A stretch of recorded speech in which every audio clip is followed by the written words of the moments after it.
my shows, and they were like, hey, I really enjoyed the show, but I want you to know if you ever did join a cult, Jenny would have to have sex with Leader more often than you would have to have sex with Leader. And it really sent me into a tailspin because I was like, how poorly am I conveying my humor?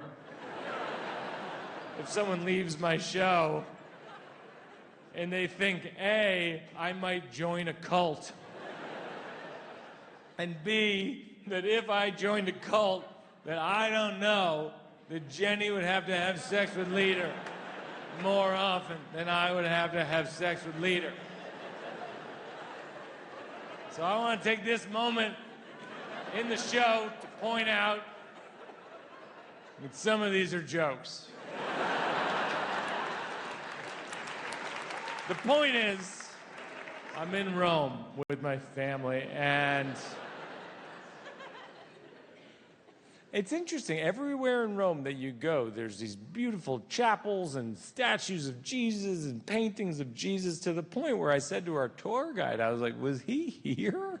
Because, like, I know he wasn't. Like, I went to Catholic school, but I feel like you guys kind of make it feel like he was. Like, in some ways, Rome is guilty of the original case of cultural appropriation. You know what I mean? Because Jesus didn't get all the fun stuff out of Rome. He didn't get the pizza and the pasta. He didn't get to go, Mamma Mia, with his buddies. All he knows about Rome is that the Romans showed up at his cult in Jerusalem, and they were like, hey, we love what you're doing. It's a great story. It's a classic rags to rags. We feel like it might be more compelling if the protagonist died. No, I know. I'm not happy about it either. And then they killed him, which is really sad, but then actually more perverse than that is they killed him and then they sold paintings of themselves killing him to take over half the world. It's like if the Wilkes Booth family sold Lincoln Logs. Like, so I explained this to the Pope, and he thinks it's hilarious, but he doesn't speak English, so who's to say? And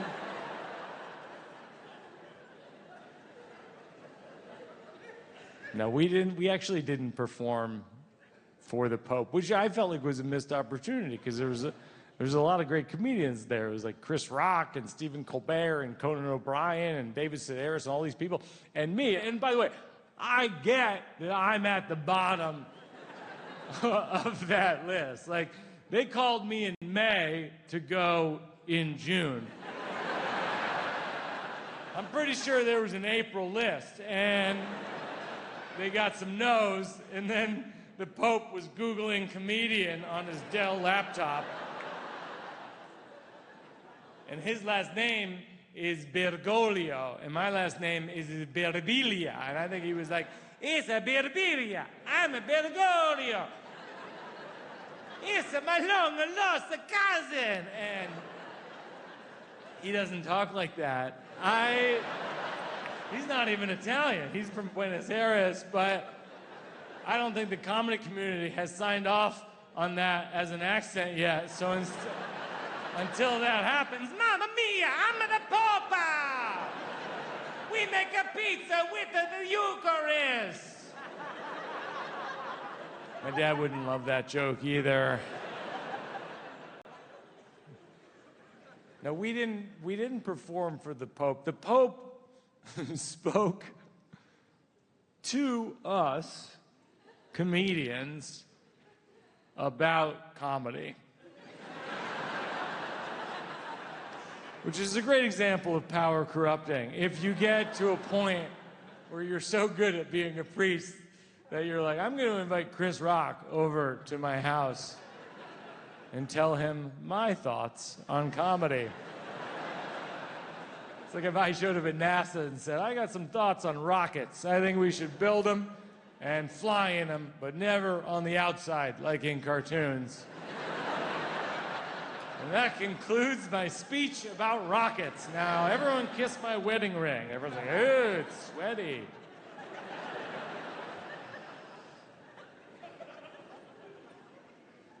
No, the Pope spoke to us about comedy. And this Pope, if you don't know this Pope, Pope Francis, he's pretty good, but only compared to other popes. I mean, if you met him at a party, you'd be like, this fucking guy? You know what I mean? Like, but compared to other popes, he's amazing. And he invited us in to what's called the Apostolic Palace, and he gave a speech about humor. And it was about 40 minutes long, but I jotted down my favorite parts. These are the actual, my favorite parts. It was in Italian, but they gave us a translation. He says, "Dear friends, in the midst of so much gloomy news, immersed as we are in many social and personal emergencies, you have the power to spread smiles. You are among the few who have the ability to speak to all types of people from different generations and cultural backgrounds." It's sweet, you know, good, friendly Pope stuff. And then he says, according to the Bible, this is where he loses me a little bit. At the beginning of the world, while everything was being created, divine wisdom practiced your form of art for the benefit of none other than God himself, the first spectator of history. Which is oddly a concept that's always bumped me since I was in grade school. Because the spectator of history thing is something they taught when I was growing up. They were like, God is watching you at all times. I took it literally. I was 7. I just thought he was like tailing me in a Chevy Malibu. Like, what's Mike Birbiglia up to? Oh, he's hiding porn in the forest. I'm going to make sure he doesn't have a girlfriend until he's 20. You know, and that prophecy came true, so maybe there is a God, but that imagery just stuck with me through my childhood. Like when I was 15, I started masturbating. I just assumed God was watching me do that too, you know, so I would sort of cheat to the camera because I wanted to think if he happened to be looking at the monitor at that moment, he would think, I've seen a lot of 15-year-olds masturbate, but this kid's good. I think he might go pro, and I have, which is a happy ending. Not technically, but all right. Then the Pope said,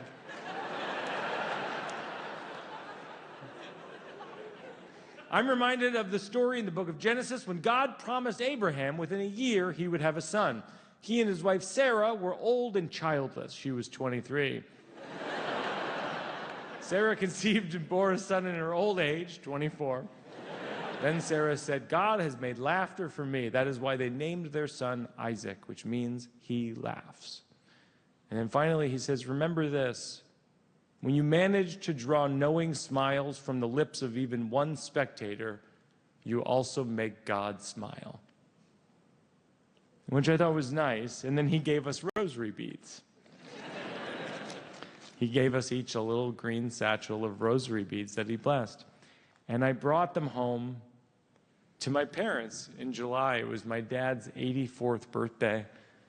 And it was me and my mom and my brother Joe, my sister Jean, and my sister Patty, and all of our kids, my dad's 6 grandchildren, and we're all around my dad. And I brought him these rosary beads. And he lit up. And then my mom said, Michael, you were called by God. I want you to know. I don't think I was called by God. And when she said this, what I wanted to say was, no, I was called by Jim Gaffigan, who was called by Stephen Colbert, who may have been called by God.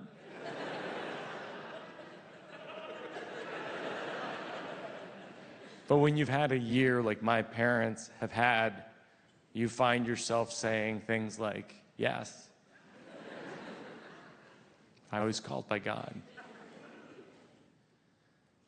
So we have a cake for my dad, and then everyone headed home. And I'm just standing there with my dad. He's lying in his bed. And I'm talking to him. He's able to talk, but he doesn't remember anything that's happened in the last year. And so I'm just asking him questions about things that happened a long time ago. You know, he was born in 1940 in Bushwick, Brooklyn, and I said, when you were growing up, were your family members coming back from World War II? And he goes, well, yeah, my Uncle Charlie, and my Uncle Joe, and my Uncle Tony, they all came back, and they had these wild stories about how they were nearly killed. And I said, did you get drafted for Vietnam? And he said, yeah, I got drafted, but then because I was a doctor, they stationed me on a base in Texas, and that's where your mother and I met a lot of our closest friends for the rest of our lives. And I said, when you were growing up, what was your address in Bushwick? And he told me the address, and I put it into my phone, and then I drew a line between my dad's childhood home and his granddaughter Una's childhood home now. It's about 4 miles apart. And I showed it to him. And I thought, how come my dad never told me any of this stuff sooner? And then I thought, how come I hadn't asked? And my dad at this point is getting tired, and he can't really speak anymore. But